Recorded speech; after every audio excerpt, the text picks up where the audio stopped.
Hey, what's going on? You been to the grocery store lately? Butter, $4 or $5. Eggs, $4 or $5.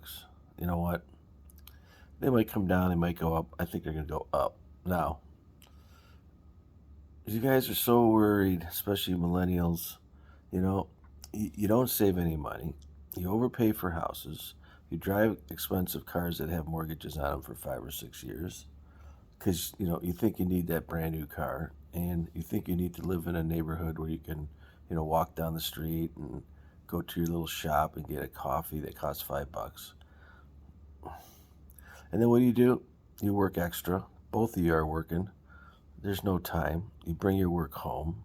You work on a computer for work, and then you spend all your money on perceptions that aren't even yours, wants that aren't yours, and then you think you need to, oh, we got to go to this new restaurant, blow $120, and if you're dumb, you spend another $100 on a bottle of wine, and then you wonder, you're a slave.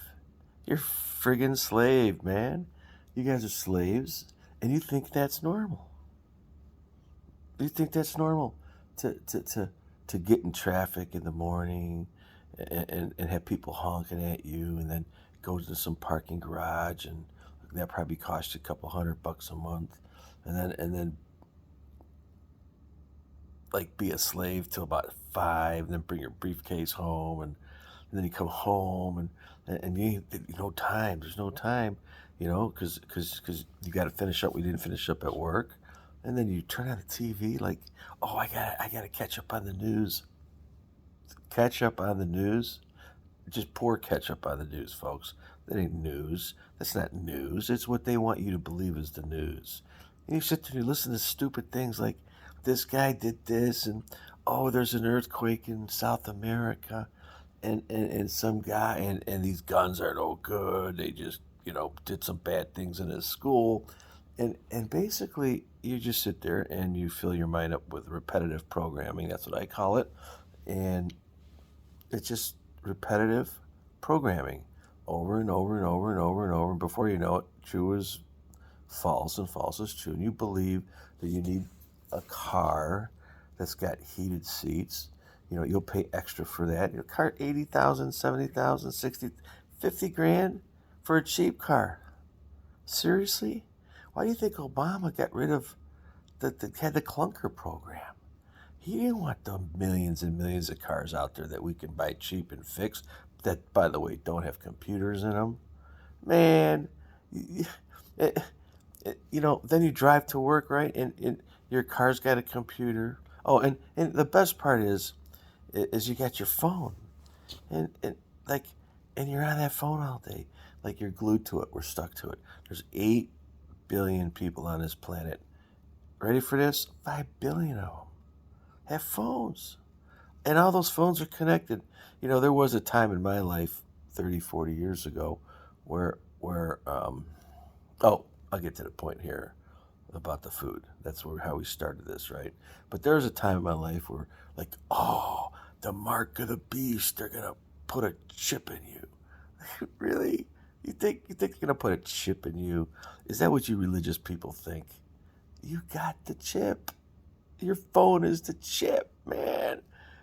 You got it. You got the chip. It knows everything. I mean, now they're making you buy stuff with your phone. Venmo, PayPal, Cash App. They send you 1090.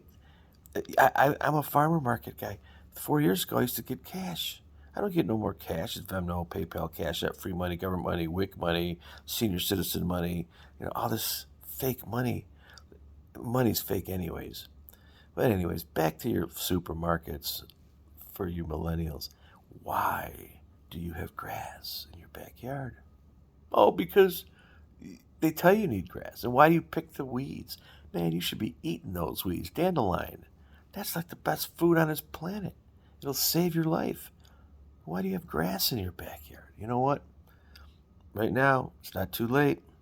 Go in your backyard, borrow. Don't buy a rototiller. Just go borrow one. Borrow somebody's or rent one. Rip up your whole backyard. And then all your clippings and all your garbage, just throw it in your backyard. Your scraps, throw it in your backyard. and then plant.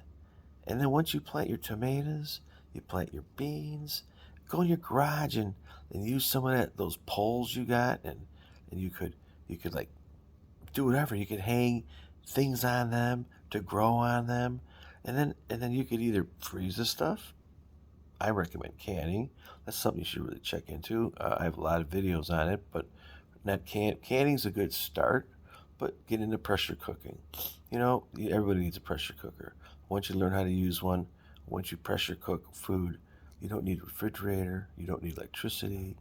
Just can't let it freeze, okay? And you can put anything in there. Meat. You pressure can for 90 minutes at 10 psi. Man, you have maybe make your own sausages. Turkey. Right now, there's turkey. They're selling turkey for 89 cents a pound. They always do that before